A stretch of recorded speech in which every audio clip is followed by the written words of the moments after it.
لله نحمده ونستعينه ونستغفره ونؤمن به ونتوكل عليه ونعوذ بالله من شرور أنفسنا ومن سيئات أعمالنا من يهده الله فلا مضل له ومن يضلل فلا هادي له أشهد أن لا إله إلا الله وحده لا شريك له وأشهد أن محمدا عبده ورسوله أما بعد فقد قال الله تعالى في القرآن العليم والفرقان المجيد أعوذ بالله من الشيطان الرجيم بسم الله الرحمن الرحيم يا أيها الناس اتقوا ربكم الذي خلقكم من نفس واحدة وخلق منها زوجها وبث منهما رجالا كثيرا ونساء واتقوا الله الذي تساءلون به والأرحام إن الله كان عليكم رقيبا يا أيها الذين آمنوا اتقوا الله وقولوا قولا سديدا يصلح لكم أعمالكم ويغفر لكم ذنوبكم ومن يطع الله ورسوله فقد فاز فوزا عظيما يا أيها الذين آمنوا اتقوا الله حق تقاته ولا تموتن إلا وأنتم مسلمون صدق الله العليم قال نبينا صلى الله عليه وسلم خيركم من تعلم القرآن وعلمه எல்லாம் அல்ல அல்லாஹ் சுப்ஹானஹு வ தஆலாவின் நல்லடியார்களே, அல்லாஹுவின் மாபெரும் கருணையினால் இஷா தொழுகையை நிறைவேற்றிவிட்டு இஸ்லாத்தை அதன் தூய்மையான வடிவத்திலே தெரிந்து கொள்ள வேண்டும் என்ற ஒரே நோக்கத்திற்காக இங்கே நாம் ஒன்று கூடி இருக்கின்றோம். அந்த வல்ல நாயனின் சாந்தியும் சமாதானமும் நம் உயிரினும் மேலான நபிகள் பெருமானார் ஸல்லல்லாஹு அலைஹி வஸல்லம் அவர்கள் மீதும், அன்னாரை பின்பற்றி வாழ்ந்த சத்திய சஹாபாக்கள், தாபியீன்கள், தபோ தாபியீன்கள், இந்த ஏகத்துவ கொள்கையை உலகமெங்கும் எடுத்துச் சொல்லிய நல்ல அறிஞர்கள் அனைவர் மீதும், குறிப்பாக இங்கே வந்து அமர்ந்திருக்கக்கூடிய நம் அனைவர் மீதும் என்றென்றும் நின்று நிலவட்டுமாக என்று பிரார்த்தித்தவனாக, அல் குர்ஆன் ஒரு வாழும் அற்புதம் என்ற தலைப்பு இங்கே தேர்ந்தெடுக்கப்பட்டுள்ளது. இந்த தலைப்பு தேர்ந்தெடுத்ததற்கான காரணம் என்னவென்றால், குர்ஆனுடைய சட்டங்கள் பல இடங்களிலே கேலி கூத்தாக ஆக்கப்பட்டு இருக்கக்கூடிய காலத்தில், குர்ஆனுடைய போதனைகள் பல இடங்களிலே இழிவுபடுத்தி கொண்டிருக்கக்கூடிய இந்த நேரத்தில், குர்ஆன் என்பது எவ்வளவு மகத்துவமிக்கது, எவ்வளவு கண்ணியம் வாய்ந்தது, அது மனித குலத்திற்கு எவ்வாறெல்லாம் வழிகாட்டுகிறது, குர்ஆன் என்பது அது ஒரு தேவைதானா, அதில் இருக்கக்கூடிய சட்ட திட்டங்கள் எல்லாம் சரிதானதுதானா என்பது போன்ற ஒரு சில வினாக்களை தொடுத்து கொண்டு அதற்குரிய விடையை காண வேண்டும் என்பதற்காகத்தான் இந்த தலைப்பு இங்கு தேர்ந்தெடுக்கப்பட்டிருக்கிறது. நீங்க பார்க்கலாம், இந்த மரண தண்டனை போன்ற சம்பவங்கள், இந்த குற்றவியல் சட்டங்கள் போன்ற சம்பவங்கள், இன்னும் பல வசனங்கள் என்ன செய்யறாங்க, இஸ்லாத்தை அறியாமல், இஸ்லாத்தை வழங்காமல் தப்பும் தவறுமாக என்ன செய்யறாங்க, பிற சமயத்தவர்கள் விமர்சித்துக் கொண்டிருக்கக்கூடிய வேளையில், முஸ்லிம்கள் என்று சொல்லக்கூடியவர்கள் என்ன செய்யறாங்க, பல சமயங்கள்ல பல நேரங்கள் என்ன செய்யறாங்க, இஸ்லாமிய சட்ட திட்டங்களை புறக்கணிக்கிறார்கள், அது விமர்சனம் பண்ணுகிறார்கள். ஆனா இவர்களுடைய அறியாமைதான் அதற்கு காரணமே ஒழிய, இஸ்லாத்து மார்க்கத்துல குர்ஆனுடைய சட்ட திட்டங்கள்ல எந்த விதமான ஒரு மாற்றமும் கிடையாது. ஏண்டா இந்த நம்ம நம்பியிருக்கக்கூடிய குர்ஆன் இறைவனுடைய வேதம் என்று நம்ம நம்புகிறோம். இறைவனுடைய வேதம் என்று எதன் அடிப்படையில் நம்புகிறோம் என்றால், இந்த குர்ஆனை வச்சு தான் நம்ம நம்புகிறோம். குர்ஆன் இறைவனுடைய வேதம் என்பதற்கு நம்மகிட்ட இருக்கக்கூடிய ஆதாரமே என்னதான், குர்ஆன் தான். நம்ம யாரும் இறைவனை பார்த்தது கிடையாது. நபிகள் நாயகம் ஸல்லல்லாஹு அலைஹி வஸல்லம் அவர்கள் யாரும் நம்ம பார்த்ததும் கிடையாது.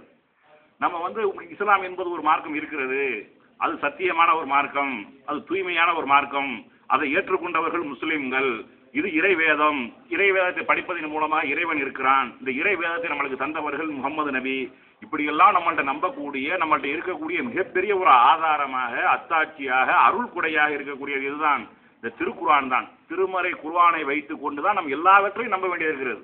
நம்மள்ட்ட இருக்கக்கூடிய மிகப்பெரிய ஒரு அத்தாட்சியாகவும் அற்புதமாகவும் இதுதான் இருக்கிறது. இன்னும் சொல்ல போனா, இது நபி ஸல்லல்லாஹு அலைஹி வஸல்லம் அவர்கள் ரொம்ப தெளிவாக பட்டவர்த்தனமாக சொல்கிறார்கள். எந்த அளவுக்கு சொல்கிறார்கள் என்றால், ஒவ்வொரு இறை தூதர்களும் அற்புதங்களுடனே அனுப்பப்பட்டார்கள். மூசா அலைஹிஸ்ஸலாம் அவர்கள் நீங்கள் எடுத்துக்கொண்டீர்கள், எத்தனையோ விதமான அற்புதங்கள் அவர்கள் கொடுக்கப்பட்டது. அதுல ரொம்ப பெரிய அற்புதமாக சொல்வதாக இருந்தால், கைத்தறிய போட்டவன பாம்பாக மாறினது, கைத்தறியை கடலில் அடிச்ச உடனே கடலை இரண்டாக பிளந்தது, கைத்தறியை கொண்டு போய் பாறையில் அடிச்ச உடனே பாறை என்ன செஞ்சு நீரூற்றுகள் வெளிப்பட்டது. இப்படி மூசா அலைஹிஸ்ஸலாம் அவர்களுக்கு அற்புதங்கள் வெளிப்பட்டன. அதே மாதிரி ஈசா அலைஹிஸ்ஸலாம் அவர்களை நீங்கள் எடுத்துக்கொண்டால், அவர்கள் இதை காட்டியும் பிரம்மாண்டமான அற்புதங்கள் செய்தார்கள். செத்தவனை உயிராக்கினார்கள், மரணித்து விட்டவர்களை உயிராக்கினார்கள், பிறவி குருடனையும் பார்வை உள்ளவனாக ஆக்கினார்கள். இன்னைக்கு வரைக்கும் விஞ்ஞானத்துக்கு சவாலாக இருக்கக்கூடிய அதுதான். கண்ணு இருந்து பார்வை இல்லாமல் போய்விட்டால் அது சரி பண்ணலாம்ங்கிறாங்க. பிறவியிலேயே ஒருத்தனுக்கு கூடாக இருக்குமே, ஆனால் அது என்ன செய்யல, இது வரைக்கும் மருந்து கண்டுபிடிக்க முடியல. ஆனா இதெல்லாம் நடக்கலாம், அல்லாஹ் கிருபை, அல்லாஹ் நாடினான் என்ன செய்யும், அதற்கும் உண்டான தீர்வு கிடைக்கும். ஏன் ஈசா அலைஹிஸ்ஸலாம் அவர்கள் செஞ்சிருக்கிறாங்க, மரணித்தவர்கள் கண்ணும் பிறவி குருடா இருந்தவர்களையும் என்ன செஞ்சிருக்கிறாங்க, பார்வை உள்ளவரா ஆகியிருக்கிறாங்க. வெண் குஷ்டம் அதையும் என்ன செஞ்சிருக்கிறாங்க, அவளாக தொட்ட உடனே தடை விட்ட உடனே கியூர் ஆகிற அளவுக்கு என்ன செஞ்சிருக்கிறாங்க. அப்படியெல்லாம் அற்புதம் செய்தார்கள். அவர்கள் பிறந்ததே ஒரு அற்புதம். என்ன, தந்தை இல்லாமல் பிறக்கிறார்கள், தொட்டில் குழந்தையாக இருக்கும்போது பேசுகிறார்கள். இப்படி அல்லாஹ் அவர்களுக்கு பல அற்புதங்களை கொடுத்திருந்தான். இப்படி ஒவ்வொரு இறை தூதர்களுக்கும் அந்த மக்கள் அந்த தூதரை நம்ப வேண்டும் என்பதற்காக இவர் மனித இனத்தை சேர்ந்தவர் தான். ஆனால் இவருக்கு அல்லாஹ்விடமிருந்து நற்செய்தி வருகிறது, வேதம் வருகிறது, வஹி வருகிறது. இவர் நம்மளை போன்ற ஒரு மனிதர் கிடையாது. மனிதர் என்ற அடிப்படையில் நம்மளை போல இருந்தாலும் அவருக்கு அல்லாஹ்விடமிருந்து செய்தி வருகிறது, நம்ப வேண்டும், இவர் தூதர் என்று ஏற்றுக்கொள்ள வேண்டும் என்பதற்காக எல்லா இறை தூதர்களுக்குமே அல்லாஹ் அற்புதத்தை வழங்கினான். ஆனா நபிகள் நாயகம் ஸல்லல்லாஹு அலைஹி வஸல்லம் அவர்கள் என்ன சொல்றாங்க, அல்லாஹ் எனக்கு வழங்கிய மிகச்சிறந்த ஒரு அற்புதம். ரசூலுல்லாஹ்வுக்கு பல அற்புதங்கள் அல்லாஹ் வழங்கியிருந்தான். மூஜிசாத் என்று சொல்லக்கூடிய பல அற்புதங்களை என்ன செஞ்சிருந்தான், அல்லாஹ் வழங்கியிருந்தான். ரசூல் ஸல்லல்லாஹு அலைஹி வஸல்லம் அவர்கள் இந்த மக்கா முஸ்லிம்கள் வந்து என்ன செய்வாங்க, இந்த மாதிரி நீ முகமதே இந்த சந்திரனை பிளந்து காட்டு அப்படிலாம் கேட்பாங்க. அப்ப அல்லாஹ் என்ன செய்வான், அது இரண்டாக பிளந்து காட்டினான். வன் சக்கல் கமர், சந்திரன் இரண்டாக பிளந்தது அப்படின்னு கூட அல்லாஹ் என்ன செய்றான், குர்ஆனோட சொல்றான். இக்தரபத்தி ஸா வன் சக்கல் கமர், கியாமத் நாள் நெருங்கி விட்டது, சந்திரனும் பிளந்து விட்டது அப்படிலாம் என்ன செய்றான், அல்லாஹ் வந்து அதை சொல்லி காட்டுறான். அதை கூட விஞ்ஞானிகள் என்ன செய்றாங்க, அது அரபியன் பிளவு அப்படின்னு கூட என்ன செஞ்சாங்க, பேர்லாம் வச்சிருக்காங்க. இப்படி ரசூலுல்லாஹ்வுக்கும் பல மூஜிசாத்துகள் பல அற்புதங்கள் கொடுக்கப்பட்டது. ஆனா ரசூல் ஸல்லல்லாஹு அலைஹி வஸல்லம் அவங்க என்ன சொல்றாங்க, எனக்கு வழங்கப்பட்ட மிகச்சிறந்த ஒரு அற்புதம் திருக்குர்ஆன் தான். ஏன், அந்த குர்ஆன் தான் எல்லாத்திற்குமே ஆதாரம், எல்லாத்திற்குமே சான்று, எல்லாத்திற்குமே வழிகாட்டி, நேர் வழி காட்டக்கூடிய, நேர்வழியை தெளிவாக காட்டக்கூடிய, சட்டத்திட்டங்கள் சொல்லக்கூடிய, தெளிவாக சொல்லக்கூடிய, எந்த விதமான குழப்பமும் இல்லாமல் மாற்று கருத்தும் இல்லாமல் அழகாக அற்புதமாக சொல்லக்கூடிய ஒரு வேதம். அல்லாஹ் இருக்கிறான் என்பதற்கு ஒரு அத்தாட்சி. அவனுடைய ஆற்றல்கள் என்ன, அவனுடைய வல்லமைகள் என்ன, அவனுடைய தன்மைகள் என்ன, அவனுடைய பண்புகள் என்ன, எல்லாவற்றையும் சொல்லக்கூடியது. சொர்க்கம் இருக்கிறது, நரகம் இருக்கிறது, மறுமை இருக்கிறது, மறுமைக்கு பின்னாடி வாழ்க்கை இருக்கிறது, எல்லாவற்றையும் தெளிவுபடுத்தக்கூடிய ஒரு அற்புதமான ஒரு வேதம். அது ரசூல் ஸல்லல்லாஹு அலைஹி வஸல்லம் அவர்களுக்கு வழங்கப்பட்டது. அந்த வேதம் தான் சிறந்த அற்புதம் என்று சொன்னார்கள். ரசூல் ஸல்லல்லாஹு அலைஹி வஸல்லம் அவர்கள் அதன் மூலமாக தான் தன் நபி என்று வாதாடினார்கள், எதிரிகளுடன் போராடினார்கள். குர்ஆனை அருளப்பட்டதை பார்த்து தான் என்ன செஞ்சாங்க, மக்கள் இஸ்லாத்துக்கு கூட்டம் கூட்டமா வந்தார்கள். அவங்க சொன்னாங்க, லா தஸ்மஊ லிஹாதல் குர்ஆன், இந்த முஹம்மது சொல்லக்கூடிய இந்த குர்ஆனை நீங்கள் செவிதாழ்த்தி கேட்காதீர்கள், காது கொடுத்து நீங்க கேட்காதீர்கள். ஏண்டா இது இறைவனிடமிருந்து வரக்கூடிய வார்த்தை, அவ்வளவு அழகாகவும் தெளிவாகவும் உயர்ந்த நடையில இருக்கக்கூடிய ஒரு வார்த்தை. இது எழுத படிக்க தெரியாத சாதாரண அப்துல்லாவுடைய மகனாக இருக்கக்கூடிய முகம்மதுக்கு தெரியாது, சொல்ல முடியாது, இது அல்லாஹ்விடமிருந்து தான் வருகிறது என்று அவர்கள் நம்பித்தான் என்ன சொன்னாங்க, நீங்க இந்த முகம்மது சொல்லக்கூடிய வார்த்தையை நீங்க கேட்காதீங்க அப்படின்னு சொன்னாங்க. ஹாதா ஹவுலுன் பஸர், மா ஹாதா ஹவுலுன் பஸர், இது மனிதனுடைய வார்த்தையே இல்லை என்றெல்லாம் சொன்னார்கள். அப்படி ஒரு அற்புதமான வேதம் இருக்கிறது. ரசூல் ஸல்லல்லாஹு அலைஹி வஸல்லம் அவர்கள் இந்த உம்மத்திற்காக தன் விட்டு சென்று விட்டிருக்கிறார்கள்.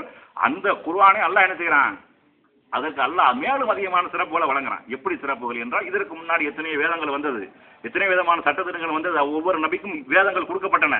ஆனா அந்த நபிகளுக்கெல்லாம் இல்லாத ஒரு சிறப்பை வந்து இந்த குர்ஆனுக்கு மட்டும், இந்த நபிகள் நாயகத்திற்கு மட்டும் ஒரு சிறப்பை கொடுக்குறான். என்ன, இன்னா நஹ்னு நஸ்ஸல்னா திக்ர இன்னா லஹு லஹாஃபிலூன், நபியே முகம்மதே, இந்த குர்ஆனை, இந்த திக்ரை நாம் தான் உமக்கு இறக்கி வைத்தோம், இதை நாமே பாதுகாப்போம்.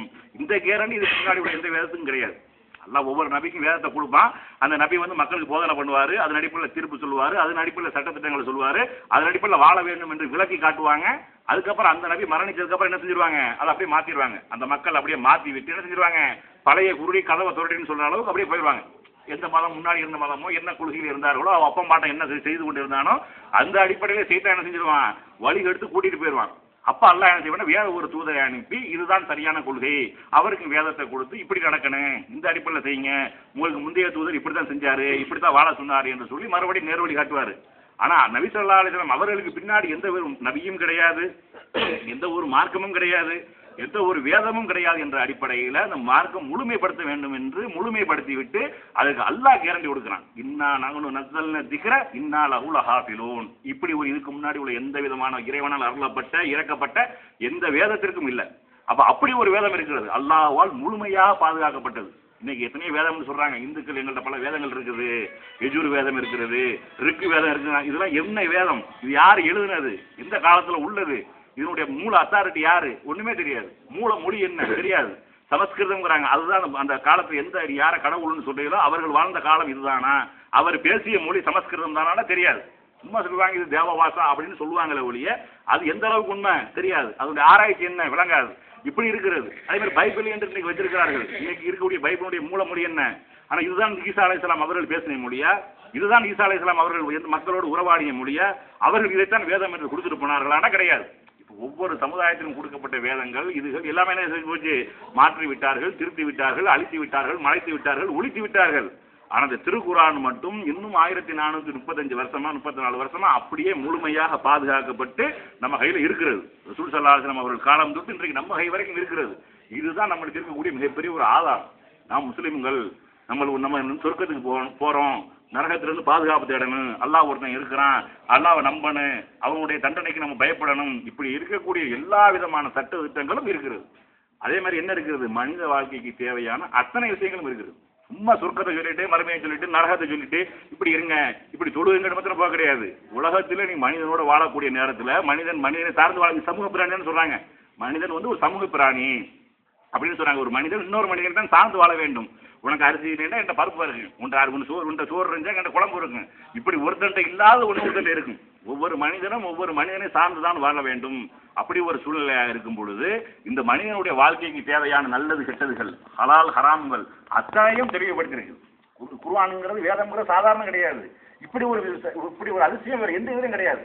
நீங்க எப்படி என்ன செய்யணும், நீங்க எப்படி வணங்கணும், அது மட்டும் சில வேதங்களை சொல்லப்பட்டிருக்கு. அதே மாதிரி எப்படி திருமணம் முடிக்கணும்னு சொல்லப்பட்டிருக்காது, எப்படி இல்லறத்துல ஈடுபடணும்னு சொல்லப்பட்டிருக்காது, குழந்தைகளை எப்படி வளர்க்கணும்னு சொல்லப்பட்டிருக்காது, உங்களுடைய சொந்த பந்தங்களை எப்படி அரவணைக்கணும்னு சொல்லப்பட்டிருக்காது, அதனால என்ன நன்மை ஏற்படும் சொல்லப்பட்டிருக்காது.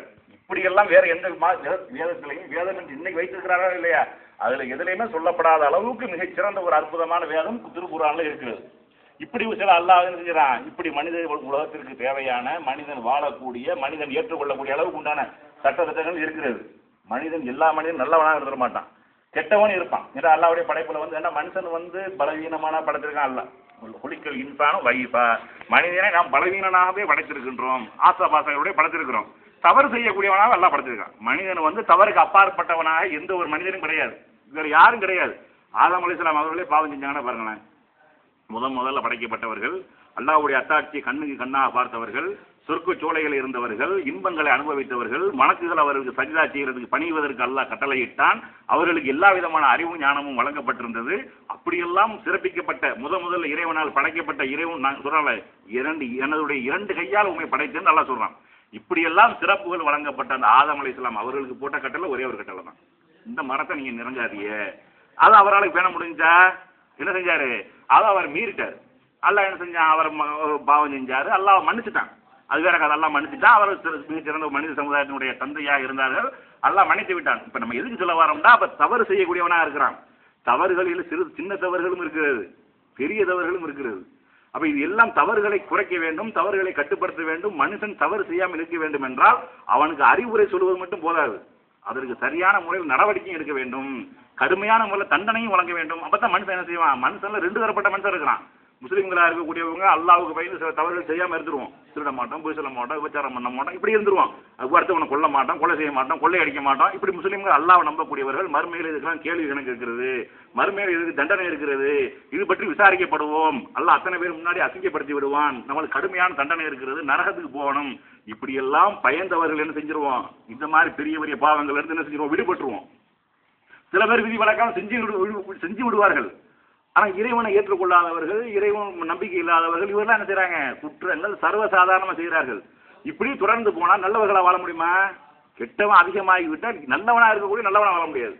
கெட்டவன் என்ன செய்வான்? நல்லவனை மோதுவான். பலமா இருக்கக்கூடியவன் பலவீனவனை அடிப்பான். அப்ப இப்படி எல்லாம் இருக்கும் பொழுது ஒரு சமுதாயம் ஒரு நிம்மதியாக இருக்க முடியாது, ஒரு சீராக செல்ல முடியாது, அநியாயம் நடந்து கொண்டே இருக்கும். சக்தி உள்ளவன் சக்தி அற்றவன் மீது பாய்வான், இது நடக்கும். அப்ப இதுக்கு என்ன செய்யணும்? ஆட்சி அதிகாரத்தை ஏற்படுத்தி அதுக்கு சட்ட திட்டங்களை வழங்கணும். ஆட்சி அதிகாரம் அதை இந்த இஸ்லாம் சொல்லுகிறது, மார்க்கம் சொல்லுகிறது, குர்ஆன் சொல்லுகிறது. அதனுடைய சட்ட திட்டங்கள் எப்படி இருக்க வேண்டும் அதையும் சொல்லுகிறது. குற்றம் செய்தால் இந்த தண்டனை, அறிவுரை சொல்லி திருத்துறது ஒரு கதை. ஒரு பாட்டு கூட சொல்லுவாங்க இல்லையா, திருடனா பார்த்து திருந்தாவிட்டால் திருட்டை ஒழிக்க முடியாது, இது ஒரு கதை. நல்லதை சொல்லணும், திருடாதப்பா, திருட்டுனால எவ்வளவு கேடு ஏற்படுது, எவ்வளவு பாவம் ஏற்படுது, அவன் அந்த பணத்தை எவ்வளவு கஷ்டப்பட்டு சேர்த்திருப்பான், அவன் பொண்டாட்டி பிள்ளை எவ்வளவு சிரமப்படும், அவன் அந்த பணத்தை ஆஸ்பத்திரிக்காக வச்சிருப்பான், பொண்டாட்டியுடைய பிரசவத்துக்காக வச்சிருப்பாங்க, திருடிட்டு போனேங்க அந்த குடும்பத்துடைய உயிர் போயிருமே, அந்த குடும்பம் சாப்பாட்டுக்கு என்ன செய்யும், அடுத்த வேலை உணவுக்கு என்ன செய்யும், இப்படி எல்லாம் அறிவுரை சொல்லி திருந்தவன் சில பேர் இருக்கிறான். சில பேர் என்னதை சொன்னாலும் என்ன செய்யாது, இந்த காலில் வாங்கி இந்த காலில் விட்டுட்டு போகணும்னு சொன்னாங்களே இல்லையா, அப்படி உள்ளவனுக்கு இந்த அறிவுரை எல்லாம் பயன் தருமா? அறிவுரை கேட்டுக்கிட்டு இருப்பானா? இருக்க மாட்டான். அப்ப அவனுக்கு என்ன செய்யணும்? சட்டம் கடுமையா இருக்கணும், தண்டனையே கொடுக்க வேண்டும். திருடுறியா கையை வெட்டு, ஒரு கையை வெட்டுறமையாக அடுத்தவன் திருடுறதுக்கு யோசிப்பான், திருடனா இருப்பான், அறிவுரை அவனுக்கு பயம் தராது. ஆனால் என்ன செய்வான், திருட மாட்டான். ஏன், திருடுனா கையை வெட்டி போடுவாங்க. கையை வெட்டினா என்ன செய்யும், கை வெட்டினதோட மட்டும் போகாது, மற்றவன்லாம் அதை பார்க்கும்போது அடையாளம் தெரியும். கையில என்ன அர்த்தம், ஆஹா மேப்படியா அப்படின்னு தெரிஞ்சு போயிடும். அப்ப இப்படி பயந்துகிட்டாலும் திருட்டு குற்றம் குறையும். கொலை பண்ணிட்டானா கொலைக்கு கொலை, தொங்க விடு, வெட்டு, அடுத்தவனை செய்ய மாட்டான். ஆஹா நம்ம அவனை கொண்டமாக அவன் நம்மளை கொண்டுருவான். கண்ணுக்கு கண் பல்லுக்கு பல், வல்லைன்னு பிள்ளைனி சின்ன பிஸ்ன்னு நல்லா சொல்றான். கண்ணுக்கு கண் பல்லுக்கு பல்லு தான். உன் பல்ல உடச்சிட்டானா, உன் பல்லு இல்லாம எவ்வளவு அசிங்கமா இருக்குன்னு உனக்கு தெரியும், ஆனா அவனுக்கு தெரியாது. அவன் பல்ல ஓட அவனுக்கு தெரியும். அதை ஒருத்தன் பார்த்தானே என்ன செய்வான், ஆஹா பல்ல உடச்சா பல்ல உடச்சிருவாங்க. அப்ப மனிதன் நிம்மதியாக சுதந்திரமாக வாழ முடியும். இதுவரை எந்த மார்க்கத்திலேயும் இருக்கிறதா, எந்த வேதத்திலேயாவது சொல்லப்பட்டிருக்கிறதா, எந்த வேதமாக இதை சொல்லுகிறதா? மனிதன் நிம்மதியாக சுபிட்சமாக வாழ்வதற்கு உண்டான வழிமுறைகளை இந்த குர்ஆன் வழங்கி கொண்டிருக்கிறது. இது ஒரு பக்கம் மனிதனுடைய சட்ட திட்டங்கள். அடுத்து சும்மா இந்த மாதிரி குர்ஆன் வழங்க சொல்லுது, அல்லாஹ்வை நம்ப சொல்லுது, அல்லாஹ்வை ஏற்றுக்கிற சொல்லுது, அல்லாஹ் ஒருத்தன் தான் சொல்லுது. இப்படி எல்லாம் முஸ்லீம்கள் இந்த வேதத்தை நம்புறவங்க நம்பிடுவாங்க. பிற மதத்தவர்கள், பிற கொள்கையில் உள்ளவர்கள், பிற இசத்தை சார்ந்தவர்கள், பிற இயக்கத்தில் உள்ளவர்கள் நம்புவார்களா? அல்லாஹ் ஒருவனா, என்னடா இப்படி சொல்றீங்க அப்படின்னு கேட்பான். அல்லாஹ்வே இல்லை, கடவுள் தானா உண்டாச்சும்மா. இப்படி எல்லாம் இந்த நாத்திய சித்தாந்தம் பேசக்கூடியவர்கள், பல கடவுள் கொள்கையை பேசக்கூடியவர்கள், இவர்களுக்கும் இந்த குர்ஆன் என்ன செய்யணும், பதில் சொல்லணும். குர்ஆன் இறைவனுடைய வேதம் என்றால் அத்தனைக்கும் வழிகாட்ட வேண்டும் என்றால், எல்லாருக்கும் நேர் வழி காட்ட வேண்டும் என்றால், எல்லா சந்தேகங்களையும் தீர்க்க வேண்டும் என்றால் அது ஒரு வேதத்தால தான் முடியும். ஏன்னா அல்லாஹ் மனுஷனோட வாழ முடியாது. மனிதனோட வாழ்ந்து ஏன்னா தன்னைத்தானே தாழ்த்து கொள்ள மாட்டான். அல்லாஹ் மனுஷனா வாழ்ந்து நான் தான் கடவுள், எனக்கு அந்த ஆற்றல் இருக்கு இந்த ஆற்றல் சொல்ல தேவையாது, சொல்ல முடியாது. அவன் அப்படி சொல்லுவனா இருந்தா அல்லாஹ் சாப்பிடான்னு வைங்க, கடவுள் சாப்பிட்டானா அவன் கடவுளா இருக்க முடியாது. மனுஷன் சாப்பிட்றான்னா மனுஷனுக்கு தேவை, கடவுளுக்கு என்ன தேவை, சாப்பாடு தேவையா, மனைவி தேவையா, பொண்டாட்டி தேவையா, புள்ள தேவை, என்ன தேவை, ஒரு தேவையும் இல்லை. குஃபுவன் ஆகாது, அவனுக்கு நிகராக எதுவும் கிடையாது. லைசக மிதிரி செய்வோன், அவனுக்கு நிகராக அவனுக்கு இணையாக எவனும் கிடையாது, எதுவும் கிடையாது. இது அல்லாஹ் தனிப்பட்ட பவர், அல்லாஹ் சூப்பர் பவரா இருக்கிறான். அப்ப மனிதனாக சேர்ந்து அவனுக்கு எல்லாத்தையும் செஞ்சு காட்ட முடியாது, சொல்லி காட்ட முடியாது, நான் தான் கடவுள் நிரூபிக்க முடியாது. அப்ப அதுக்கெல்லாம் என்ன செய்யறான், குர்ஆன் என்பது மனிதனுடைய வாழ்க்கை நெறியாக கொடுக்கப்பட்ட அந்த குர்ஆன்ல அல்லாஹ் என்ன செய்யறான், ஒவ்வொரு காலகட்டத்திலையும் அந்த மக்கள் ஏற்றுக்கொள்ளக்கூடிய அளவுக்கு இந்த குர்ஆன் இறை வேதம் தான் என்பதை அந்த காலகட்டத்தில் வாழக்கூடியவர் நம்பக்கூடிய அளவுக்கு என்ன செய்யறான், சில அத்தாட்சிகளை குர்ஆன்ல தெளித்து விட்டுருக்கிறான். குர்ஆன்ல பல இடங்கள் என்ன செஞ்சிருக்கிறான், அல்லாஹ் விஞ்ஞானத்தை சொல்ல வேண்டும் என்பதற்காகவோ, அல்லாஹ் சயின்ஸை நடத்த வேண்டும் என்பதற்காகவோ சயின்ஸ் குர்ஆன்ல சொல்லப்பட கிடையாது. அல்லாஹ் தன்னுடைய ஆற்றலையும் தன்னுடைய வல்லமையும் சொல்ல வேண்டும் என்பதற்காக பல இடங்கள்ல சொல்றான். ஆனா பின்னாடி வரக்கூடிய மக்கள், ஏன்னா அந்த குர்ஆன் என்பது ஒரு காலத்தோட முடிகிறது கிடையாது. அந்த காலத்தோட முடிஞ்சு ரசூலுல்லாஹ் காலத்தோட குர்ஆன் முடிஞ்சிருந்தாங்க பிரச்சனை கிடையாது. வரக்கூடிய காலங்கள் ஒவ்வொரு காலமும் எப்படிதான் வருது, அட்வான்ஸா தான் வந்துகிட்டு இருக்கு. நம்மளுக்கு முன்னாடி உள்ளவங்க என்னத்தையெல்லாம் பார்க்கலையோ அதெல்லாம் நம்ம பார்த்துட்டோம். நம்ம என்னத்தையெல்லாம் பார்த்து அனுபவிச்சு கொண்டிருக்கோம். நம்மளுக்கு பின்னாடி வரக்கூடிய என்ன செய்ய போறாங்க, இன்னும் அவர்கள் எவ்வளவு அட்வான்ஸா பார்க்க போறாங்கன்னு தெரியல. அப்படி ஒவ்வொரு காலகட்டமும் அட்வான்ஸா ஆகிக்கொண்டே இருக்கக்கூடிய நேரத்தில் மனிதனுடைய சிந்தனைகள் மூளைகள் எல்லாத்திலையும் வளர்ச்சி ஏற்பட்டு கொண்டிருக்கக்கூடிய நேரத்தில், அப்ப எல்லா நேரத்திலையும் கடவுளை நம்ப வேண்டும், எல்லா நேரத்திலும் இறைவனை பயப்பட வேண்டும். இஸ்லாம் என்பது உண்மையான மார்க்கமாக இருக்க வேண்டும், இந்த வேதம் என்பது சத்தியமான வேதமாக இருக்க வேண்டும் என்றால் அதற்கு தீர்வு அந்த வேதத்திலே இருக்க வேண்டும். இதுக்கு வேற எந்த வேதத்திலையும் கிடையாது, வேற எந்த மதத்திலையும் கிடையாது, எந்த மார்க்கத்திலையும் கிடையாது. ஆனா குர்ஆன் எப்படி இருக்குது, குர்ஆன் ஒவ்வொரு காலகட்டத்திலையும் ஒவ்வொரு நேரத்திலையும் என்ன செய்யுது, அது தன்னைத்தானே நிரூபித்துக் கொண்டிருக்கிறது. நான் இறைவனுடைய வேதம் தான், என்னை இறைவன் தான், இந்த வசனங்களை இறைவன் தான் இறக்கினான், இது மனிதனுடைய கற்பனையில் உரித்த சொற்கள் கிடையாது, இது மனிதனுடைய கற்பனையில தோன்றவே முடியாது அப்படின்னு தெளிவா சவால் விடுகிறது. என்ன சொல்றது, அல்லாஹ் ரசூல் ஸல்லல்லாஹு அலைஹி அவங்களை பார்த்து சொல்றாங்க, சூரத்துல் பக்ராவில் வரக்கூடிய ஒரு வசனம். என்ன வசனம், நபியே நாம் அருளிய இந்த வசனத்தில் இன் குன்தும் ஃபீ ரைபின் மிம்மா நஸ்ஸல்னா அலா அப்தினா ஃபஹது ஃபி சூரத்தின் மின் மிஸ்லிஹி வது சுவதாக்கும் மின் தூனில்லாஹி இன் குன்தும் சாதிகீன்.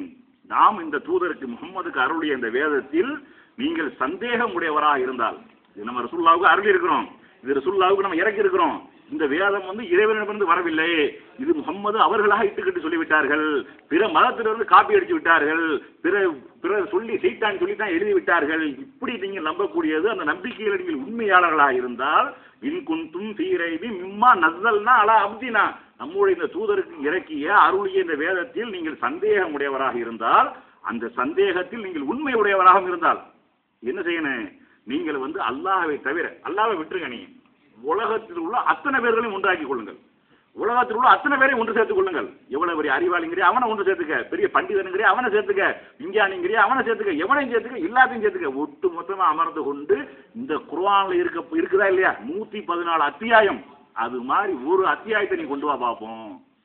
1435 வருஷமா இதுவரைக்கும் எவனாலும் ஏற்றுக்கொள்ள முடியும்.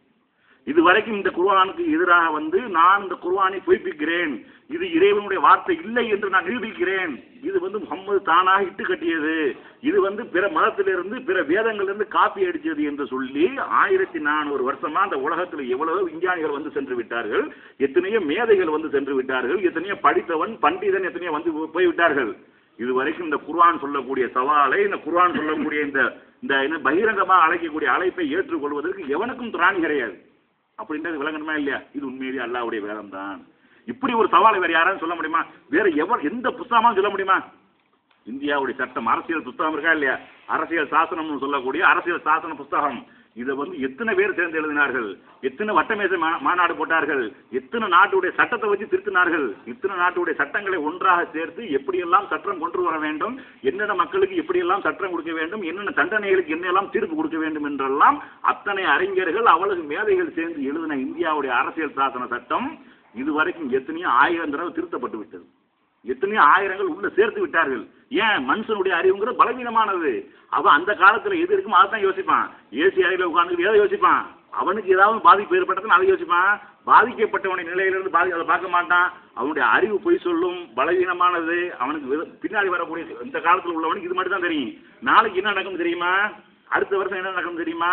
இன்னும் 50 வருஷத்துக்கு அப்புறம் என்ன நடக்கும் தெரியுமா? காலம் எப்படி மாறும் என்று தெரியுமா? தெரியாது. ஏன்? மனுஷனுடைய அறிவு அப்படிப்பட்ட அறிவு தான். ஆனா படைத்தவனுக்கு எல்லாம் தெரியுமா இல்லையா? படைத்தவன் இந்த உலகத்தை எவன் படைத்தானோ, இந்த உலகத்தை எவன் இயக்கி கொண்டிருக்கிறானோ, எவன் படைத்து பரிபாலித்துக் கொண்டிருக்கிறானோ, அல்ஹம்துலில்லாஹி ரப்பில் ஆலமீன், அகில உலகத்தையும் படைத்து பரிபாலித்துக் கொண்டிருக்கக்கூடியவன் அந்த அல்லாஹ்வுக்கு தான் எல்லா புகழும் சொல்றமா இல்லையா? அப்ப எவன் படைத்தானோ, எவன் படைத்து பரிபாலித்துக் கொண்டிருக்கிறானோ, இந்த உலகத்தை இயக்கி கொண்டு தன்னுடைய கைவசத்தில் வைத்துக் கொண்டிருக்கிறானோ, ஒவ்வொரு காலகட்டமும் அவனுக்கு தெரியும். இந்த காலத்தில் என்ன நடக்கும், இந்த காலத்தில் என்ன நடக்கும், முக்காலமும் அறிந்தவன் சொல்றமா இல்லையா? நேற்று உள்ளது, இன்னைக்கு உள்ளது, நாளைக்கு உள்ளது, எக்காலமும் அறிந்தவன் அவன் ஒருவனுக்கு மட்டும்தான் தெரியும். அப்ப அவன் வந்து எல்லா வகையிலையும் சொல்லி இருந்தா தானே நாளைக்கு நடக்கிறது. இனிமேல் இன்னும் சொல்ல போனா ரசூல் ஸல்லல்லாஹு அலைஹி வஸல்லம் அவர்கள் இறுதி வரைக்கும், ரசூலுல்லாஹ் வந்ததுல இருந்து உலகம் அழியக்கூடிய வரைக்கும் நபி, அவங்க தான் இறுதி தூதர். அது மாதிரி அவங்க கொண்டு வந்த அந்த குர்ஆன் மட்டும்தான் வேதம். ரசூல் ஸல்லல்லாஹு அலைஹி வஸல்லம் அவர்கள் எதை வேதமாக கொண்டு வந்தார்களோ அதுதான் ரசூலுல்லாஹ் காலத்திலே வேதம். ரசூலுல்லாஹ்வுக்கு அடுத்தும் அதுதான் வேதம். எது வரைக்கும்? உலகம் அழியக்கூடிய காலம் வரைக்கும். இப்ப 1400 வருஷத்துக்கு தாண்டி போயிருச்சு. இன்னும் எத்தனை ஆயிரம் கோடி வருஷம் பின்னாடி வரப்போகுதுன்னு தெரியல. அப்ப இத்தனை வருஷத்திற்கும் இந்த குர்ஆன் வந்து சவால் விட்டு கொண்டு சேலஞ்சு பண்ணி கொண்டு இதை முறியடிக்க முடியுமா? இது இறைவனிடமிருந்து தான் நான் வந்திருக்கிறேன். குர்ஆன் பேசுது, நான் இறைவனிடமிருந்து வந்திருக்கிறேன், என்னிடம் இது போன்ற வசனங்களை உங்களால் கொண்டு வர முடியுமா அப்படின்னு சொல்லிட்டு இதுக்கு வந்து ஒரு வரலாற்று உண்மையோட சொன்னமாக என்ன செய்யும், இது வேற மாதிரி நிறைய கொண்டுகிட்டு போகணும். இருந்தாலும் தேவையான இடத்துல தேவையான சொல்லி ஆக வேண்டும் என்பதற்காக என்ன செய்வோம், ஒரு வரலாற்று உண்மையை சொல்லுவோம். இது வந்து ஒருத்தர் என்ன செய்யறான், இதை நான் முறியடிக்கிறேன் அப்படின்னு வந்தான். இந்த குர்ஆன் வசனம் சொல்லக்கூடியது இன் குன்தும் ஃபீ ரைபின் மிம்மா நஸ்ஸல்னா வரதா இல்லையா, குர்ஆனை நான் பொய்ப்பிக்கிறேன் அப்படின்னு பல பேர் கிளம்புனாங்க, பல பேர் வந்தாங்க. அது வந்தவனுடைய நிலைமையெல்லாம் 2 வார்த்தைகளாக தலைகீழான மாற்றங்கள் தான். இதை ஒரு சுருக்கமாக ஒரு 2 பேர் வரலாறு சொன்னோம்னா என்ன செஞ்சுட்டாங்க, டைம் முடிஞ்சு போயிடும். அதுக்கப்புறம் விஞ்ஞானத்தை பற்றி சொல்றதுக்கு நேரம் இருக்காது. இன்சால வேற நேரங்களில் வந்து விஞ்ஞானத்தை தனியாக என்ன செய்வோம், அதை பேசிக்கிறோம் நம்ம. அதே மாதிரி என்ன, ஒரு ஆள் யாரு, கேரி மில்லர் அப்படின்னு சொல்லி ஒரு ஆள். அப்ப அவன் அந்த ஆள் என்ன செய்யறான், குர்ஆனை வந்து தவறு கண்டுபிடிக்கணும், குர்ஆனை பொய் என்று நிரூபிக்கணும் அப்படின்னு சொல்லிட்டு என்ன செய்யறான், குர்ஆனை ஆய்வு பண்றான். குர்ஆன் இறைவனுடைய வேதம் இல்லை என்று நிரூபிக்க வேண்டும். இந்த கேரி மில்லர் என்று சொல்லக்கூடியவர் யார் என்றால், அவன் வந்து கிறிஸ்தவ மதத்தை சேர்ந்தவன். எப்படி கிறிஸ்தவ மதத்தை சேர்ந்தவன் என்றால், அவர் ஒரு பிஷப் என்றால் இன்னைக்கு போப்பாண்டவன் சொல்றாங்களா இல்லையா, அகில உலக கிறிஸ்தவத்துக்கும் தலைவர் போப்பாண்டவர், பெனடிக் போப்பாண்டவன் சொல்றாங்களா இல்லையா, வாட்டிக்கன்ல இருக்கான்னு சொல்றாங்களா இல்லையா, அந்த போப்பாண்டரை தேர்ந்தெடுக்கக்கூடிய 18 பேர் கொண்ட குழுவுல இவர் ஒரு ஆள். 18 பேர் சேர்ந்து என்ன செய்வாங்களாம், போப்பாண்டரை தேர்ந்தெடுப்பாங்களாம். அந்த 18 பேர் சேர்ந்து தேர்ந்தெடுக்கக்கூடிய குழுவுல வந்து யார் ஒரு ஆளு, இவரும் ஒரு ஆள். யாரு, இந்த கேரி மில்லர் என்று சொல்லக்கூடியவர் ஒரு ஆள். இவருக்கு என்ன, அந்த 18 பேருக்கும் தனியா இலாக்கா பிரிச்சு கொடுத்துருப்பாங்க. ஒரு அரசாங்கம் இருந்தா மத்திய மந்திரி, உள்துறை அமைச்சர், வெளித்துறை அமைச்சர் அப்படி இப்படிலாம் கொடுக்குறாங்களா இல்லையா, நீ கல்வி மந்திரி, ரயில்வே துறைனா இந்த மாதிரி என்ன செய்வாங்களா, அந்த 18 பேருக்கும் 18 பொறுப்பு கொடுத்துருப்பாங்க.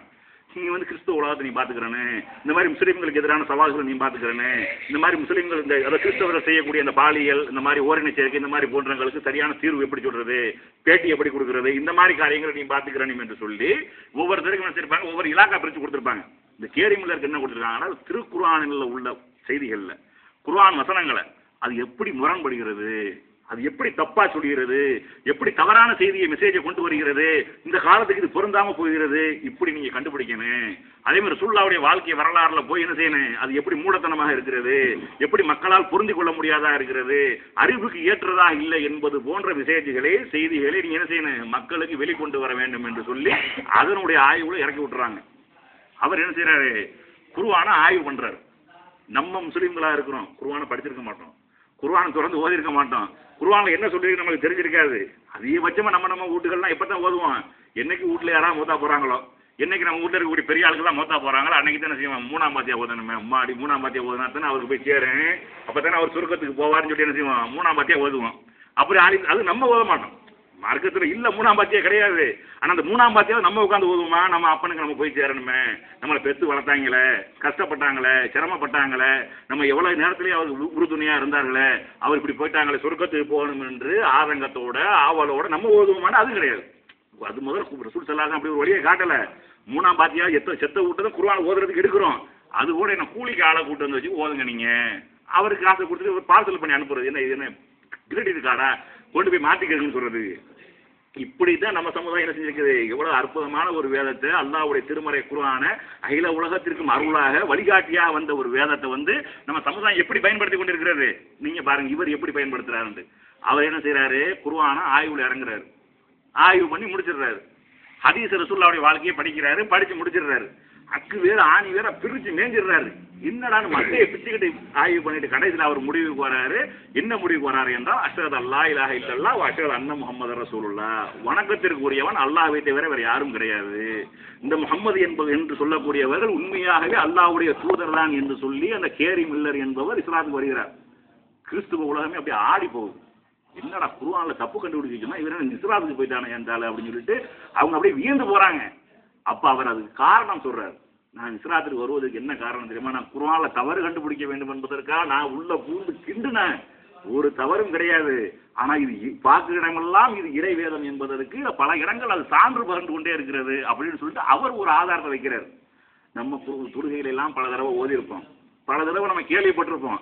ஆனா அந்த வசனம் என்ன சொல்லுது நமக்கு தெரியாது, அதனுடைய அர்த்தம் என்னன்னு நமக்கு விளங்காது. என்ன வசனம், தப்பத்தியதா அபீல ஹபியும் வதப் மா அஹனா அன்ஹு மாலுஹு வமா கஸப் ஃபயஸ்லா நாரன் தாத்தல ஹபியும் வம்ராத்துஹு ஹம்மாலத்தல் ஹதப் ஃபீ ஜீதிஹா ஹபுலுன் மின் மஸத். இந்த வசனம் நம்ம என்ன செய்வோம், சின்ன வசனமா இருக்கிறதுனால என்ன செய்வோம், பெரும்பாலானவர்கள் மனப்பாடம் பண்ணி வச்சிருப்போம். இதுக்காக தொழுகையில ஜும்மாக்கு ஓதணும், அதுக்காக. அப்படி இல்லையா, பெருநாள் தொழுகை சொல்லுவோமா இல்லையா, பெருநாள் தொழுகை ஆலிம் சாவோட சேர்ந்து ஓதிட்டு போயிடும். ஜும்மா தொழுகை என்ன செய்வோம், இமாமோட சேர்ந்து ஓதுனாலும் ஓத மாட்டோம். என்னைக்காவது நம்ம தனியாக விட்டு தொழுகிறோம், இல்லாட்ட எனக்கு செத்து போனோம் யார் விட்டு நம்ம பாத்தியா ஒரு நேரத்தில் யாரும் ஆயுத தொழுக வச்சிருவாரு, நம்ம போய் பின்னாடி நின்று தொழுகாம இருந்தால் தப்பா போயிருமே அப்படிங்கிறதுக்காக வேண்டாம் அது மனப்பாடம் பண்ணி வச்சிருப்போம். இல்லையா உண்மையிலே தொழுகக்கூடிய இருப்பாங்க, அவங்க மனப்பாடம் பண்ணி வச்சிருப்பாங்க. ஆனால் அந்த வசனத்தை அவர் படிச்சுட்டு அவர் சொல்றாரு, இது உண்மையிலேயே சத்தியமாக இது இறைவனுடைய வார்த்தை தான், இது முஹம்மது அவர்களால் சொல்லி இருக்கவே முடியாது. ஏன் என்றால் அந்த குர்ஆன் என்ன சொல்லுகிறது, அது ஒரு வரலாற்று சம்பவத்தை சொல்லுகிறது. அது என்ன சொல்லுது, அது பெரிய விஞ்ஞானத்தை சொல்ல கிடையாது. அது நீங்க படிச்சிருப்பீங்க, நீங்க வேணா திருக்குர்ஆன் எடுத்து தமிழ்ல பாருங்க, இன்னைக்கு போய் பாருங்க நீங்க. அது என்ன சொல்லுது, பெரிய வரலாற்றை சொல்ல கிடையாது, பெரிய விஞ்ஞானத்தை சொல்ல கிடையாது, வருங்காலத்தில் நடக்கக்கூடிய பெரிய என்ன சொல்லுது, அது தப்பத்தியதா அபீல ஹபிம் வதப், அந்த அபூலஹபுடைய 2 கரங்களும் நாசமாகி விட்டன அப்படின்னு சொல்லுது. அவனும் நாசமாகி விட்டான், அவருடைய மனைவி நாசமாகி விட்டால், அவன் சம்பாதித்த அவன் சேர்த்து வைத்த சொத்துக்கள் எதுவும் அவனுக்கு என்ன செய்யாது, பயன் தராது. அவளுடைய மனைவிக்கு ஈச்ச மரத்தினுடைய கயிறு இருக்கு, அவருக்கு என்ன நரகம் இருக்கிறதுன்னு தெளிவா சொல்லுது. இதை படிச்சுட்டு ஒரு இஸ்லாத்துக்கு வராரு. என்ன இருக்குது படிச்சுட்டு அவர் விளக்குறாரு. எப்படி விளக்குறாரு என்றால், நபி ஸல்லல்லாஹு அலைஹி வஸல்லம் அவர்கள் ஆரம்ப காலகட்டத்தில் என்ன செஞ்சாங்க, தான் நபி என்று வாதிக்கும் பொழுது அங்க நடந்த ஒரு சம்பவத்தை சொல்றாரு. என்ன சம்பவம், ரசூல் ஸல்லல்லாஹு அலைஹி வஸல்லம் அவர்கள் நபி என்று பிரகடனப்படுத்துகிறார்கள். அல்லாஹ் என்ன செய்யறான், அன்சிர் அசீரத்தகல் அக்ரபீன், நபியே உமது நெருங்கிய சொந்த பந்தங்களுக்கு நீங்கள் என்ன செய்யுங்க, எச்சரிக்கை செய்யுங்கள் அப்படின்னு என்ன செய்து ஒரு வசனம் வருகிறது. அப்ப ரசூல் ஸல்லல்லாஹு அலைஹி வஸல்லம் அவர்கள் தன்னுடைய சொந்த பந்தங்கள், தன்னுடைய குடும்பத்தார்கள், கிளையார்கள் எல்லாத்தையும் கூப்பிட்டு என்ன செய்யறாங்க, மக்களுக்கு உபதேசம் பண்றாங்க. ரசூல் ஸல்லல்லாஹு அலைஹி வஸல்லம் சஃபா என்று சொல்லக்கூடிய அந்த மலையின் மீது, மலை குன்றின் மீது ஏறி நின்று கொண்டு அவங்க சொல்றாங்க, என்னுடைய குறைசி கூட்டத்தாரே, கூப்பிட்டு சொல்றாங்க, என்னுடைய குறைசி கூட்டத்தாரே, இந்த மலைக்கு பின்னாடி இருந்து, நான் நிற்கக்கூடிய மலைக்கு பின்னாடி இருந்து ஒரு ஒட்டக குதிரைப்படை உங்களை தாக்க வருகிறது, உங்களோடு சண்டைக்கு வருகிறது, உங்களை அழிக்க வருகிறது என்று நான் சொன்னால் நீங்கள் ஏற்றுக்கொள்வீர்களா அப்படின்னு கேட்கிறாங்க. அப்ப அந்த மக்கள் என்ன செய்யறாங்க, ரசூலுல்லாஹ் மேல நபியாகிறதுக்கு முன்னாடியே நம்பிக்கை வச்சிருந்தாங்க. இவர் பொய் சொல்ல மாட்டாரு, இவர் உண்மையை தவிர வேற எதுவும் பேச மாட்டாரு, இவர் ஏமாத்த மாட்டாரு, மோசடி செய்ய மாட்டாரு, மனித குலத்திலே சிறந்தவர் என்று நம்பி வச்சிருந்தாங்க. அத்தனை தப்புகள் அந்த மக்கள் செய்தாலும் ரசூல் ஸல்லல்லாஹு அலைஹி வஸல்லம் அவருடைய வாழ்க்கை பரிசுத்தமான ஒரு வாழ்க்கை வாழ்ந்தார்கள். அவங்க சொன்னாங்க, என்ன சொன்னாங்க, இல்லா ஜர்ரபுனா சிதுக்கா, நாங்கள் உண்மை ஒருபோதும் பொய் சொல்லக்கூடியவரா நாங்கள் பார்த்ததே கிடையாது அப்படின்ட்டாங்க. நீங்க சொன்னா நாங்க நம்புவோம் அப்படின்ட்டாங்க. அப்ப ரசூல் ஸல்லல்லாஹு அலைஹி வஸல்லம் சொல்றாங்க, ஒரு நாளை பற்றி நீங்கள் அஞ்சிக் கொள்ளுங்கள், ஒரு நாள் மறுமையை பற்றி, நரக நெருப்பை பற்றி நீங்கள் அஞ்சிக் கொள்ளுங்கள். லா இலாஹ இல்லல்லாஹ் கூலு துஃப்லிஹூன், நீங்கள் வணக்கத்திற்கு உரியவன் அல்லாஹ் ஒருவனை தவிர வேறு யாரும் இல்லை என்று நீங்கள் சாட்சி கூறுங்கள், நீங்கள் வெற்றி பெறுவீர்கள் அப்படின்னு சொல்றாங்க. ரசூல் ஸல்லல்லாஹு அலைஹி வஸல்லம் இது பெரிய பெரிய பெரிய பாரதூரமான விஷயமா நம்மளை பொறுத்தளவுக்கு, இது அல்லாஹ்வை ஏத்துக்கிட்டா தொலைஞ்சு போக வேண்டியதானே இப்படி நம்ம நினைக்கிறோம். ஆனா அவங்களுக்கு விளங்குது அந்த லா இலாஹ இல்லல்லாஹ்னா என்ன அர்த்தம் என்பது யாருக்கு விளங்குச்சு, அந்த குறைஷி கூட்டத்துக்கு விளங்குது. அப்ப அங்கிருந்து ஒருத்தன் என்ன செய்யறான், அந்த அபூ லஹப் என்று சொல்லக்கூடியவன் என்ன செய்யறான், தப்பன் லக அலிஹாதா ஜமாத்தனா, தப்பன் லக சாயிரல்யம் அலிஹாதா ஜமாத்தனா அப்படின்னு செய்யறான், மண் அள்ளி கொட்டுறான் ரசூலுல்லாஹ் மேல. இதுக்கு தானா எங்களை கூப்பிட்ட, இந்த நாள்ல உனக்கு நாசம் உண்டாகட்டும் அப்படின்னு சொல்லி ரசூலுல்லாஹ் மேல மண்ணள்ளி கொட்டுறான். அப்ப ரசூலுல்லாஹ் அல்லாஹ் என்ன செய்யறான், தன்னுடைய தூதரை இப்படி ஒருத்தர் அசிங்கப்படுத்துறானா அப்படின்னு சொல்லிட்டு அல்லாஹ் வசனத்தை அருள்றான், தப்பத்தியதா அபீல ஹபீம் வத்தப், உன்னுடைய கரங்கள் நாசமா போட்டும், நீ நாசமா போ. யாரோட நாசமா போ சொல்ற, என்னுடைய தூதரையா சொல்ற, உன்னோட நீனும் உனக்கு துணையாக இருந்து உனக்கு பக்கபலமா ஊதி கொடுத்துட்டு இருந்தார்களே, ஏற்றி விட்டு இருந்தாலும் உன்னுடைய மனைவி, அவளும் நாசமா போகட்டும், நீ சேர்த்து வச்சிருந்த சொத்து பத்து எதுவும் உனக்கு எந்த பயனும் தராது என்று சொல்லி அல்லாஹ் அந்த வசனத்தை அருள்றான். இது சம்பவம். இதுக்கு அவர் இஸ்லாத்துக்கு சம்மதம் இருக்கா, ஒரு சம்மதம் கிடையாது நம்ம நினைக்கிறோம். அது சொல்லிட்டு அவர் திரும்ப சொல்றாரு என்னவென்றால், இந்த வசனம் ரசூலுல்லாஹ்வுடைய ஆரம்ப காலத்தில் அருளப்பட்டது. ஆனா அதற்கு பின்னாடி எத்தனையோ வருஷம் அவர் உயிரோடு வாழ்ந்தார், எத்தனையோ வருஷம் அவர் உயிரோடு இருந்தார். அந்த காலத்தில் ரசூலுல்லாஹ்வை எதிர்த்தவர்கள், ரசூலுல்லாஹ்வை கொலை செய்வதற்கு முயற்சி செய்தவர்கள், ரசூலுல்லாஹ்வை ஊரை விட்டு விரட்டுவதற்காக பக்கபலமாக இருந்தவர்கள், இஸ்லாத்தை கடுமையான முறையில் எதிர்த்தவர்கள் எல்லாரும் இஸ்லாத்திற்கு வந்தார்கள். ஆனா இவன் மட்டும் இஸ்லாத்திற்கு வரவே கிடையாது. அப்படி ஒரு எண்ணம் அவனுடைய உள்ளத்தில் தோன்றவே கிடையாது. ஒரு வேளை ஒரு பொய்க்காக, ஒரு விளையாட்டுக்காக நான் இஸ்லாத்தில் இணைந்து விட்டேன் அப்படி என்று சொல்லி இருந்தால் இந்த திருக்குர்ஆன் வசனம் பொய்யாக்கப்பட்டிருக்கும். இது அல்லாஹ்வுடைய வார்த்தை இல்லை என்று நிரூபிக்கப்பட்டிருக்கும். ஏன்னா அல்லாஹ் இவன் நாசமா போகட்டும், இவனுடைய பொருள்கள் இவனுக்கு பயன் தராது, இவன் நரகத்திற்குரியவன் என்று அல்லாஹ் டிக்ளேர் பண்ணிவிட்டான், இவன் இஸ்லாத்திற்கு வந்து விட்டேன் என்று ஒரு விளையாட்டிற்காக, ஒரு பொய்க்காக சொல்லி இருந்தால் இந்த வசனம் என்ன செய்யப்பட்டிருக்கும், பொய்ப்பிக்கப்பட்டிருக்கும். இது இறைவனுடைய வார்த்தை இல்லை என்று நிரூபிக்கப்பட்டிருக்கும், அன்னைக்கு இஸ்லாம் இல்லாமல் போயிருக்கும் அப்படின்னு சொல்றாரு. இப்படி ஒரு எண்ணமே அவனுடைய உள்ளத்துல தோன்ற கிடையாது என்றால் இது உண்மையிலேயே படைத்த இறைவனுடைய வார்த்தையாகத்தான் இருக்க வேண்டும் என்று சொல்லி அவர் இஸ்லாத்துக்கு வர்றாரு. வந்து என்ன செய்யறாரு, இன்னைக்கு அப்துல் அஹத் உமரா என்ன செய்யறாரு, இஸ்லாத்தை பல பாகங்களையும் பிரச்சாரம் பண்ணி கொண்டு இருக்கிறாரு. இவரு குர்ஆனை ஆய்வு பண்றவங்க ஆய்வு பண்ணாரு. நம்ம என்னைக்காவது குர்ஆனை தொடர்ந்து படிச்சிருக்கிறோமா, ஆய்வு பண்ணியிருக்கிறோமா? இது ஒரு சம்பவம். அதே மாதிரி மெரிமெடி பிக்தால் என்று சொல்லக்கூடிய ஒருவர், அவர் என்ன செய்யறாரு, குர்ஆன் மாதிரி நான் ஒன்ன கொண்டு வருவேன், அது என்னால முடியும் அப்படின்னு செய்யறாரு. அவர் சவால் விடுறாரு. அந்த இன் குந்தும் ஃபீரைபி மிம்மா நஸ்ஸல்னா அப்தினா அலா அப்துல்லா இல்லையா, இன் குந்தும் ஃபீரைபி மிம்மா நஸ்ஸல்னா அலா அப்தினா பௌதுபி சூரத்தி மின் மிஸ்ரி, இது போன்ற ஒரு அத்தியாயத்தை உங்களால் கொண்டு வர முடியுமா அப்படின்னு நல்லா கேட்கிறானே, அது என்னால முடியும்னு போனவர் யாரு, மெரிமெடி பிக்தால் என்று சொல்லக்கூடியவர். அவர் என்ன செய்யறாரு, ஒரு அரபி பல்கலைக்கழகத்துல போய் இதுக்காகவே அரபி பாடத்தை படிக்கிறார். அரபிங்கிறது குர்ஆன் அரபுல இருக்குது, சும்மா தமிழ் மொழிபெயர்ப்பை படிச்சு அதே மாதிரி கொண்டு வர முடியுமா?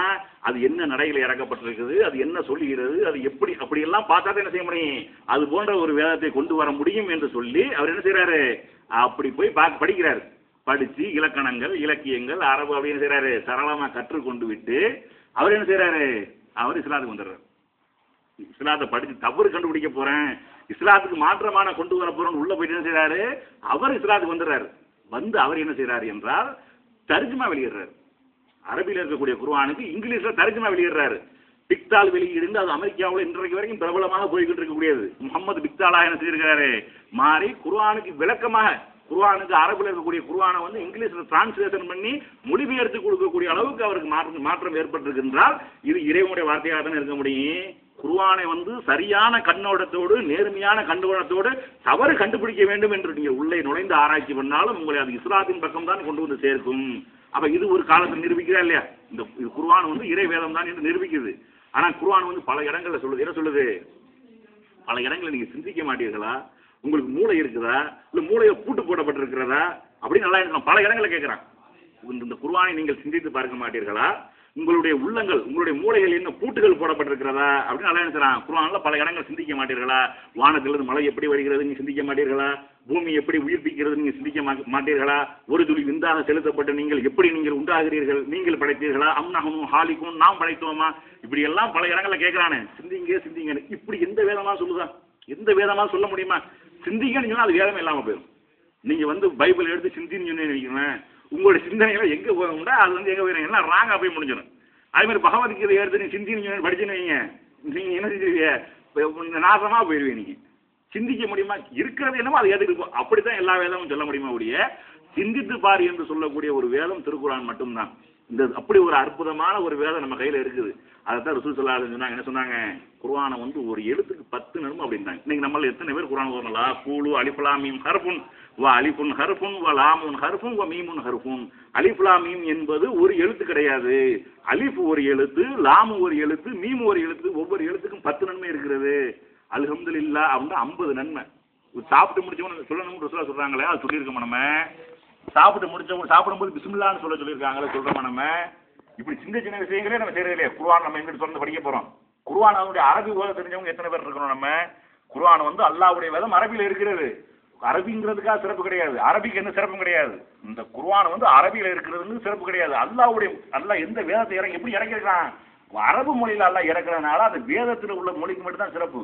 நீங்க ஹைபர் ஹாலுங்கிறீங்க, நீங்க அது அரபி வார்த்தை தான், உங்களுக்கு நன்மை கிடையாது. குர்ஆன்ல வந்து பன்றின்னு இருக்குது, ஹின்சிரண்ட் இருக்குது, அது சொன்னா உங்களுக்கு நன்மை கிடைக்கும். குர்ஆன்ல ஓதும் பொழுது ஹின்சிரண்ட் என்ன செய்யுது?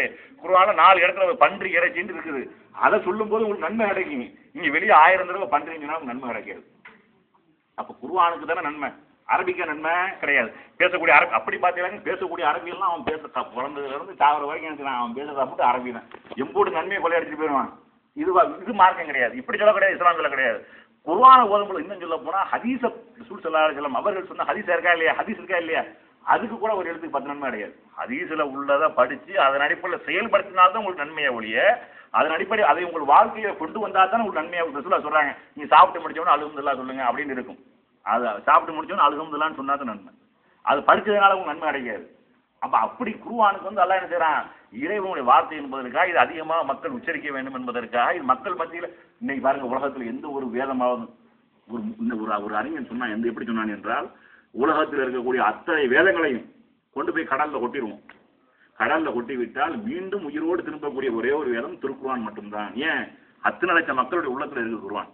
10 பேரை கூப்பிட்டோம்னாக்க சொல்ல டப்படப்பன்னு கடவுள்னு எழுதிடலாம். பைபிளை கொண்டு வர முடியுமா உங்களுக்கு?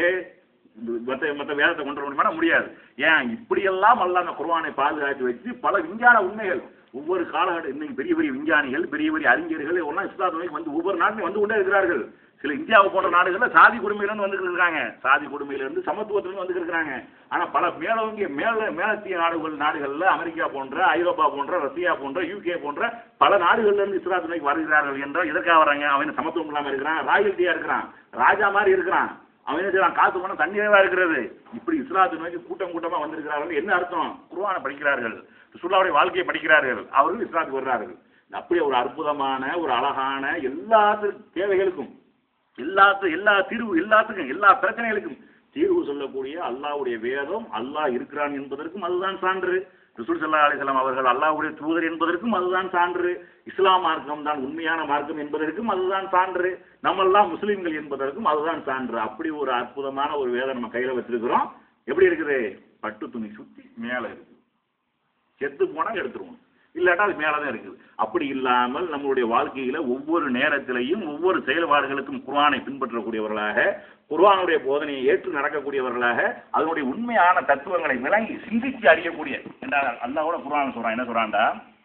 அல்லாஹ்வுடைய வேத வசனங்களை கொண்டு அவர்களுக்கு அறிவுரை சொல்லப்பட்டாலும் லம் யஹிர்ரு அலைஹி சும்ம உம்மியான, அவர்கள் வந்து குருடராகவோ செவிடராக விட மாட்டாங்க. அல்லாஹ்வுடைய வசனத்தை சொல்லிட்டாங்களே அது அப்படின்னு சொல்ல மாட்டாங்க. சில பேர் என்ன செய்வாங்க? வசனத்தை சொல்லுவாங்க, தப்பா சொல்லி போயிடுவாங்க.